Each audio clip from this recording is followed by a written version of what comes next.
Today we will start chapter 4th, South Asia and the Contemporary World. South Asian countries में हमने इससे पहले के वीडियो में जो एक सार्क ऑर्गेनाइजेशन को रीड किया था, एक्सप्लेन किया था, वो सार्क जो था वो साउथ एशियन कंट्रीज़ ने अपनी प्रोटेक्शन के लिए, अपनी प्रोग्रेस के लिए ही इस ऑर्गेनाइजेशन को बनाया था। आज हम इस चैप्टर में साउथ एशियन कंट्रीज़ जो भी है उनके बारे में सेपरेटली क्या करेंगे, एक्सप्लेन करेंगे। अगर हम साउथ एशियन कंट्रीज़ के बारे में देखें तो बांग्लादेश, भूटान, मालदीव, नेपाल, पाकिस्तान, श्रीलंका और इंडिया, ये ही साउथ एशियन कंट्रीज़ में काउंट होते हैं। लेकिन इसके अलावा अगर डिस्कशन की बात करें इस साउथ एशियन कंट्रीज़ में और इसके ऑर्गेनाइजेशन में किसी भी तरह की कोई कॉन्फ्रेंस या मीटिंग में, तो हम अफ़गानिस्तान और म्यांमार को भी इसके साथ में जोड़ देते हैं। लेकिन अगर हम चाइना की बात करें कि क्या चाइना साउथ एशियन कंट्रीज़ में काउंट होता है, तो चाइना जो है वो एक इम्पॉर्टेंट प्लेयर ज़रूर है साउथ एशियन कंट्रीज़ का, क्योंकि वो सबसे ज़्यादा पावरफुल कंट्री है।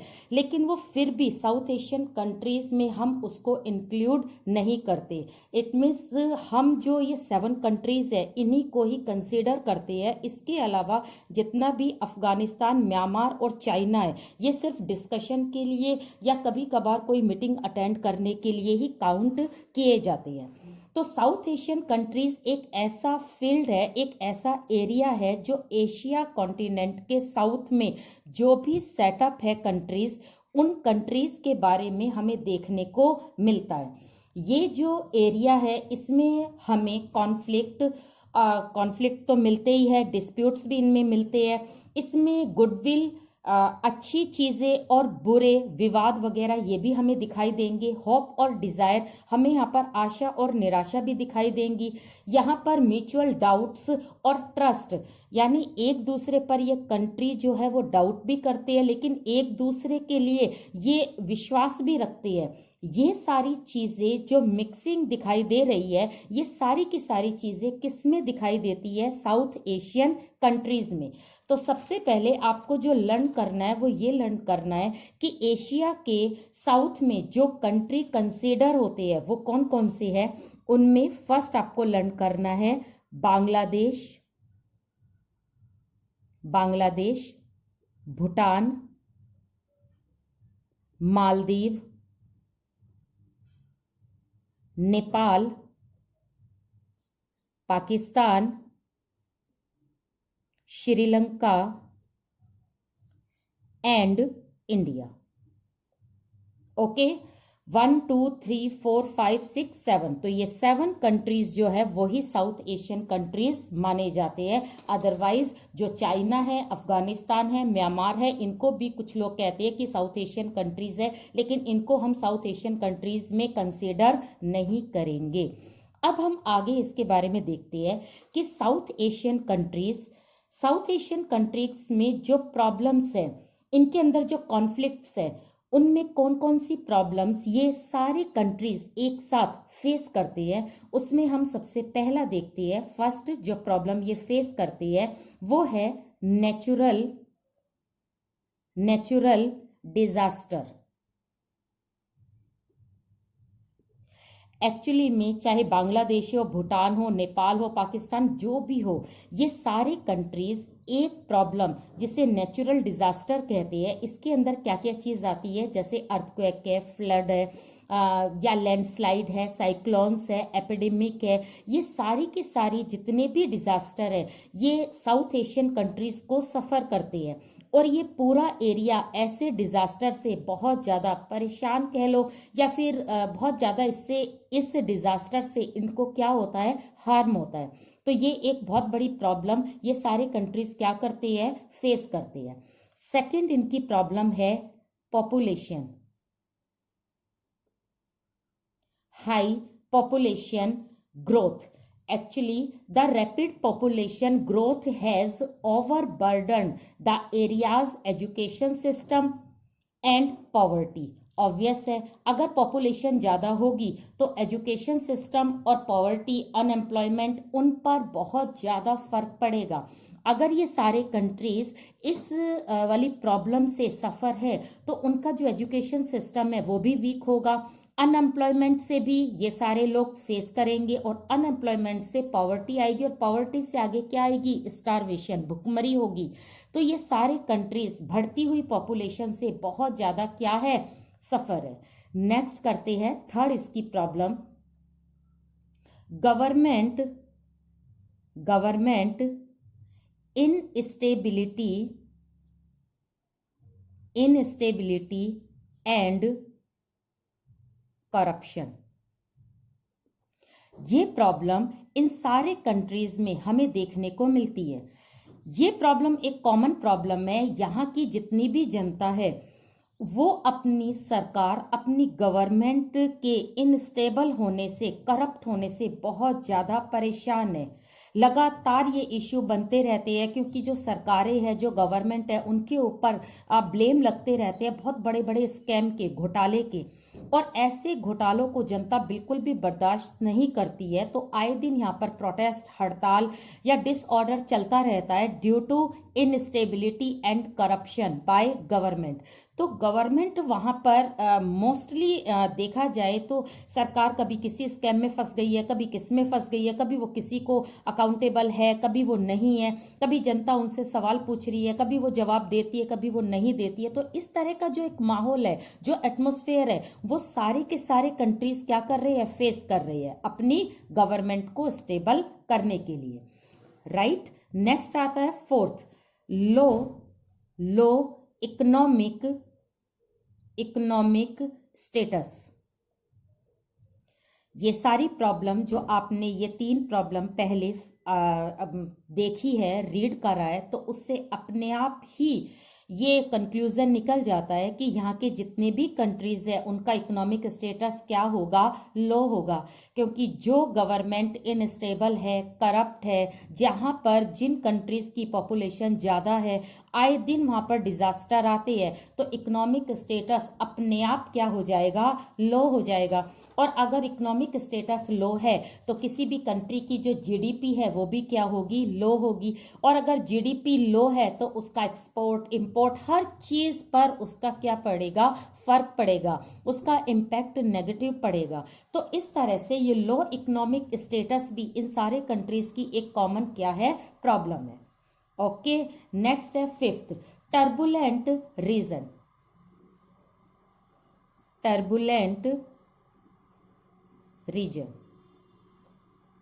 टर्बुलेंट मीन्स एक तरह से लड़ाई झगड़ा होना, या मतलब गड़बड़ रहना, या अशांत रहना।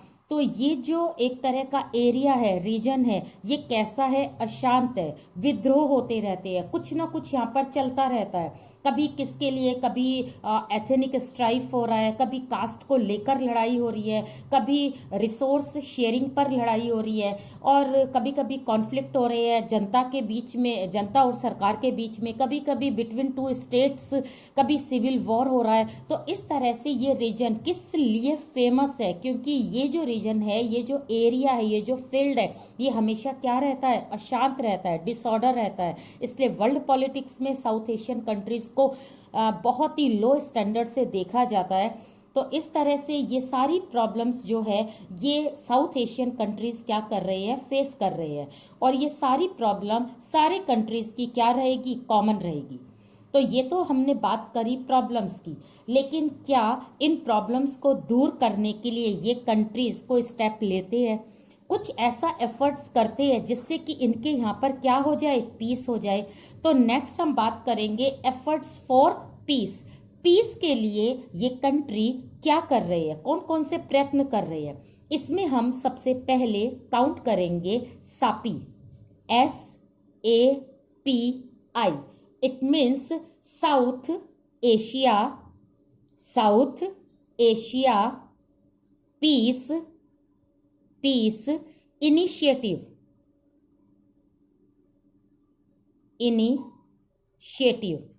ये इसकी फुल फॉर्म है।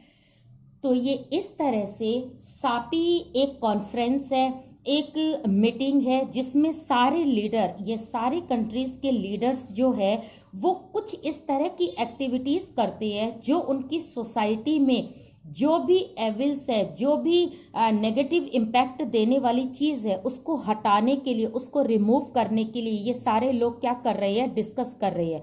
तो इट मीन्स ये सापी जो है ये एक स्टेज है,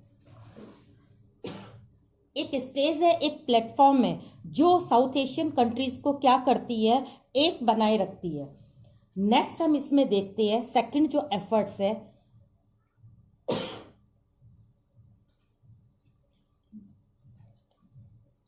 single defence, single defence policy. Single defence policy, इसका सीधा मतलब ये है कि साउथ एशियन कंट्रीज के लोग जो है या ये जो कंट्रीज है ये देखा जाए तो बहुत तरीकों से इनसिक्योर है। इनसिक्योरिटी इनकी हर तरह से है, चाहे हम इन प्रॉब्लम्स को देख ले या कुछ और देखें। तो यहाँ पर एक तरह की सिंगल जो पॉलिसी है, सिंगल सिक्योरिटी पॉलिसी है, इसकी बहुत बड़ी नीड है। इससे क्या होता है, साउथ एशियन कंट्रीज का एक तरह का अपना अप्रोच होनी चाहिए। अप्रोच मीन्स एक नज़रिया होना चाहिए, और कौन कौन सी मेन प्रॉब्लम्स को लेकर, लाइक टेररिज्म है, डिजास्टर है, या अगर हम बात इस रीजन की करें, पॉपुलेशन की करें, ये सारी जो प्रॉब्लम्स है इनको दूर करने के लिए यदि ये सारे कंट्रीज अपनी एक कॉमन पॉलिसी बनाए, कॉमन सिक्योरिटी पॉलिसी बनाए, तो उसका जो इफेक्ट होगा वो जरूर कैसा होगा, पॉजिटिवली होगा। तो इस तरह से ये सारे कंट्रीज लगातार एफर्ट्स कर रहे हैं कि इनकी सिक्योरिटी सिस्टम जो है वो बिल्कुल क्या रहे, सेम रहे, तो जिससे यहाँ की जनता जो है उनको ये प्रॉब्लम्स फेस करने को ना मिले। नेक्स्ट हम इसकी बात करते हैं, नेक्स्ट जो एफर्ट्स है, जो लास्ट है और जो बेस्ड है इस साउथ एशियन कंट्रीज का, वो है डेमोक्रेसी, डेमोक्रेसी पॉलिसी। वैसे तो ये सारे कंट्रीज डेमोक्रेटिक कंट्रीज ही है, लेकिन इनमें से कुछ कंट्रीज मिलिट्री रूल में भी आते हैं और कुछ यहाँ पर मोनार्की भी है, लेकिन फिर भी इनका एजेंडा कैसा रहना चाहिए, डेमोक्रेटिक रहना चाहिए। जो कंट्री यहाँ पर प्योरली डेमोक्रेटिक कंट्री है उनसे तो यही एक तरह से एक्सपेक्ट की जाती है कि वो जनता का ज़्यादा से ज़्यादा वेलफेयर करे। लेकिन जो कंट्री यहाँ पर मोनार्की है या जो कंट्री यहाँ पर मिलिट्री है, जैसे कि बांग्लादेश है या फिर हम बात करें पाकिस्तान की, तो ये मिलिट्री रूल में है। लेकिन नेपाल जो है, मालदीव जो है, भूटान जो है, ये तीनों जो कंट्री है ये कुछ एक मोनार्की है, लेकिन श्रीलंका और इंडिया जो है वो प्योरली कैसे है, डेमोक्रेटिक है। तो नेक्स्ट साउथ एशियन का स्टेप ये होना चाहिए, या ये इस स्टेप के लिए लगातार एफर्ट्स कर रहे हैं कि जितने भी बाकी के कंट्रीज है वो कौन से सिस्टम को फॉलो करे, डेमोक्रेसी को फॉलो करे, ताकि डेमोक्रेसी होने पर अपने आप ही ये सारी जो प्रॉब्लम्स है वो क्या हो जाएगी, सॉर्ट आउट हो जाएगी। वहां पर जो भी कॉन्फ्रेंस होगी, मीटिंग होगी, प्लेटफॉर्म्स होगा, लाइक सापी है, सार्क है, साफ्टा है, ये सारे जो प्रोग्राम्स है ये भी सब क्या हो जाएंगे, ये सारे सक्सेस हो जाएंगे। सिर्फ कौन से प्रिंसिपल के थ्रू, डेमोक्रेसी के। तो डेमोक्रेसी अपने आप में ही प्रॉब्लम सॉल्विंग मेथड है, जिसको कि लगातार साउथ एशियन कंट्रीज क्या कर रहे हैं, फॉलो कर रहे हैं। तो इस तरह से हमने इस चैप्टर की जो स्टार्टिंग करी है वो साउथ एशियन कंट्रीज से करी है। आपने साउथ एशियन कंट्रीज में ये 7 कंट्रीज को देखा है, 7 कंट्रीज की कॉमन प्रॉब्लम्स को देखा है, और इन प्रॉब्लम्स को दूर करने के लिए इनके एफर्ट्स को देखा है। अब हम वन बाय वन एक एक कंट्रीज के बारे में सेपरेट एक्सप्लेन करेंगे। तो सबसे पहले we take first country, first country हम लेते हैं इसमें पाकिस्तान। ये पहला कंट्री है पाकिस्तान, जिसको हम एक्सप्लेन कर रहे हैं, जो साउथ एशियन कंट्री का एक कंट्री है, जो कंसिडर होता है, कौन से रीजन में कंसिडर होता है ये, साउथ एशियन कंट्रीज में। पाकिस्तान को लर्न करने के लिए आपको 2 बातें सिर्फ लर्न करनी है। 2 बात कौन कौन सी है? फर्स्ट इसका पॉइंट आपको लर्न करना है कि पाकिस्तान में military and democracy in Pakistan. Pakistan में मिलिट्री और डेमोक्रेसी का एक मिक्सचर रहा है। मीन्स पाकिस्तान कभी तो डेमोक्रेटिक हो जाता है और कभी वो कैसा हो जाता है, मिलिट्री रूल हो जाता है। तो यहाँ पर आपको ये देखना है कि जब कोल्ड वॉर एंड हुआ था उस समय कुछ टाइम के लिए, कुछ टाइम अप्रोक्स 11 ईयर्स तक जो पाकिस्तान था वो डेमोक्रेटिक ही रहा। लेकिन 1999 में आकर जब वहां पर मुशर्रफ प्राइम मिनिस्टर बने थे उस समय पाकिस्तान कैसा हो गया था, डिक्टेटर, यानी वहां पर मिलिट्री रूल आ गया था। लेकिन इसके बाद 2008 और 2013 में वहां पर जो गवर्नमेंट रही वो भुट्टो की गवर्नमेंट रही। और आपको ये लर्न करना है कि पाकिस्तान में जब भी भुट्टो की गवर्नमेंट आई है तो पाकिस्तान कौन से सिस्टम के अंडर में आ गया था, वो सिस्टम था डेमोक्रेसी। उसके बाद अगर हम रिसेंट की बात करें तो 2014 में उनके जो रिसेंट पीएम है इमरान खान, उनकी लीडरशिप में बहुत ज्यादा लोगों ने प्रोटेस्ट करा है, हड़ताल करी है और उनके रेजिग्नेशन की डिमांड्स की है। और अब भी पाकिस्तान कैसा है, मिलिट्री है। तो अगर हम सिर्फ भुट्टो की गवर्नमेंट के पीरियड को छोड़ दे तो बाकी पीरियड में पाकिस्तान कैसा रहा है, पाकिस्तान मिलिट्री रूल में रहा है। तो यहां पर आपको ये लर्न करना है, पाकिस्तान में कभी मिलिट्री रहा है कभी डेमोक्रेसी रहा है। तो अपने आप ये क्वेश्चन राइज हो जाता है कि वहां पर डेमोक्रेसी सेटअप क्यों नहीं होती, क्या रीजन है कि वहां पर डेमोक्रेसी क्या है, फेल्ड है। फेल्ड होने के भी रीजन है कि वहां पर पाकिस्तान में डेमोक्रेसी अगर सेटअप नहीं है तो उसके रीजन को हम यहां पर लर्न करेंगे, उसको एक्सप्लेन करेंगे। तो इसका जो फर्स्ट रीजन आएगा वो आएगा social dominance, social dominance of the military. बहुत इजी है। अगर हम बात सोशल डोमिनेंस की करें तो वहां पर जितने भी रिच है, जितने भी एलिट्स है, वो सारे के सारे किसको प्रमोट करते हैं, किसको हेल्प करते हैं, किसको फंड देते हैं, किसको पैसा देते हैं, वो देते हैं मिलिट्री को। तो जब मिलिट्री को ज्यादा से ज्यादा पैसा वहां पर सबसे रिचेस्ट ग्रुप से मिलेगा तो पावरफुल भी कौन होगा, मिलिट्री। जब मिलिट्री पावरफुल होगी तो अपने आप ही गवर्नमेंट किसकी बनेगी, मिलिट्री बनेगी। तो अपने आप ही पाकिस्तान में जो है वहां पर रिच लोग किसको ज्यादा पसंद करते हैं, मिलिट्री रूल को। सेकंड हम यहाँ पे रीजन देखते हैं, Pakistan conflict conflict with India.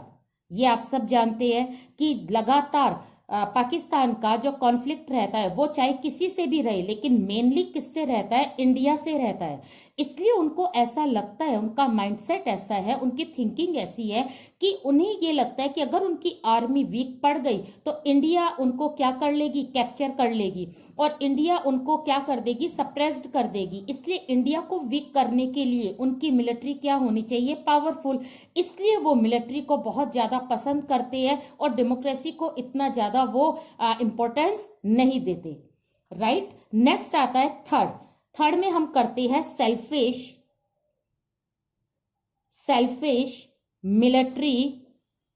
Military groups. अगर हम वहां की मिलिट्री के बारे में बात करें तो वहां की मिलिट्री ग्रुप्स अपने आप में इतने ज्यादा सेल्फिश है कि वो अपना सिर्फ ये सोचकर कि मिलिट्री के पास में पावर रहे, वहां की पाकिस्तान के यूथ को मिसगाइड कर रहे हैं। वो छोटे छोटे बच्चों को इतनी ज्यादा आइडियोलॉजी, जो एक्सट्रीम आइडियोलॉजी है, जो इस्लामिक एक्सट्रीम्स जिसे माना जाता है, उसका वो क्या करवाते हैं, एक तरह से उनको स्टडी करवाते हैं। वो ये भूल जाते हैं कि अगर पाकिस्तान में हमने इस तरह से यूथ को प्रिपेयर करा और इसको मिसगाइड करके यदि हम इसी तरह से पाकिस्तान में टेररिस्ट को बढ़ावा देते रहे तो पाकिस्तान का फ्यूचर क्या होगा, वो ये नहीं देखते। वो सिर्फ अपना एक स्वार्थ देखते हैं, अपना एक तरीका देखते हैं कि अभी फिलहाल पाकिस्तान किसको पसंद करे, मिलिट्री को करे।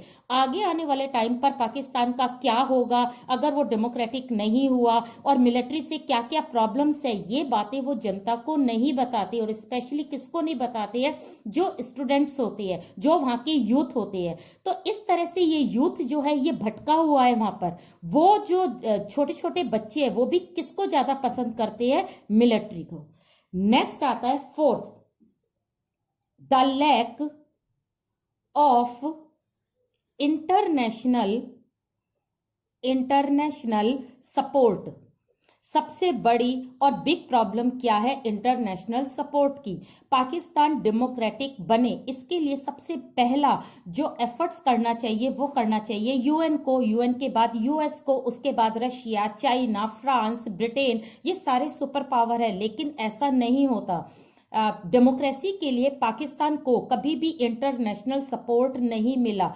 एक्चुअली में कभी यूएस चाहता ही नहीं है कि पाकिस्तान जो है वो डेमोक्रेटिक बने, क्योंकि उसको ऐसा लगता है कि अगर यहाँ पर डेमोक्रेसी आ गई तो यहाँ की जो न्यूक्लियर वेपन्स की जो टेक्निक्स है वो पाकिस्तान कहाँ पर दे देगा, वो दे देगा तालिबान या फिर अलकायदा वगैरह को। तो उसको बचाने के लिए, उन सारी चीज़ों को वहाँ के जनरल को अपने हाथ में रखने के लिए, अपने कंट्रोल में रखने के लिए वो पाकिस्तान में क्या चाहते हैं, मिलिट्री रूल। क्योंकि एक जनरल को वो कंट्रोल कर सकते हैं लेकिन वो एक पीएम या एक प्रेसिडेंट को कंट्रोल नहीं कर सकते। तो ये सपोर्ट जो लैक है, जो कमी है, और इस सपोर्ट की कमी के कारण ही पाकिस्तान में डेमोक्रेसी स्टेबल नहीं हो पाती। लास्ट टाइम अगर हम बात करें तो फिफ्थ प्रॉब्लम है वो है लैक ऑफ नेशनलिज्म। नेशनलिज्म की जो फीलिंग है, ये फीलिंग जनता में होना बहुत जरूरी है। लेकिन पाकिस्तान में नेशनलिज्म की फीलिंग्स जो है वो बिल्कुल अपोजिट साइड में चल रही है। अपोजिट साइड में कैसे चल रही है, उनको ऐसा लगता है कि डेमोक्रेसी में जो गवर्नमेंट है वो करप्ट होती है, वहां पर डेमोक्रेसी में बहुत ज्यादा स्कैम होते हैं, डेमोक्रेसी में वेलफेयर के काम नहीं होते हैं और हर चीज बहुत डिले से होती है। ऐसा उन्हें समझाया गया है या उनकी फीलिंग्स ऐसी है। लेकिन जिस तरह से वो डेमोक्रेसी को ऐसा मानते हैं तो उनकी नेशनलिज्म में अपने आप क्या आ रही है, कमी आ रही है। तो उनका जो नेशनलिज्म है, उनकी जो एक राष्ट्रीयता है, उनका जो फेथ है, वो किसके लिए ज्यादा है, वो है मिलिट्री के लिए ज्यादा। इसलिए वहां के रिच लोग भी मिलिट्री को चाहते हैं। वो इंडिया से अपने आप को सुपर रखने के लिए मिलिट्री को पसंद करते हैं। वहां के जो मिलिट्री ग्रुप्स है अपनी पावर को छोड़ना नहीं चाहते, इसलिए वो छोटे छोटे बच्चों को क्या करते हैं, मिसगाइड करते हैं। यूएस जैसी सुपर पावर भी ये चाहती है कि पाकिस्तान में कौन सा सिस्टम रहे, मिलिट्री रूल रहे, ताकि वो उसके जनरल को क्या कर ले, कंट्रोल कर ले। और लास्ट, वहां का जो नेशनलिज्म है, वहां की जो राष्ट्रीयता है, वहां का जो फेथ है, वो भी किसको सपोर्ट करता है, वो सपोर्ट करता है मिलिट्री को। तो इस तरह से आज हमने साउथ एशियन कंट्री में फर्स्ट कंट्री पाकिस्तान को एक्सप्लेन करा है और उसके साथ हमने साउथ एशियन कंट्रीज की प्रॉब्लम्स को और इस प्रॉब्लम्स को हटाने या रिमूव करने के एफर्ट्स को भी हमने एक्सप्लेन किया है।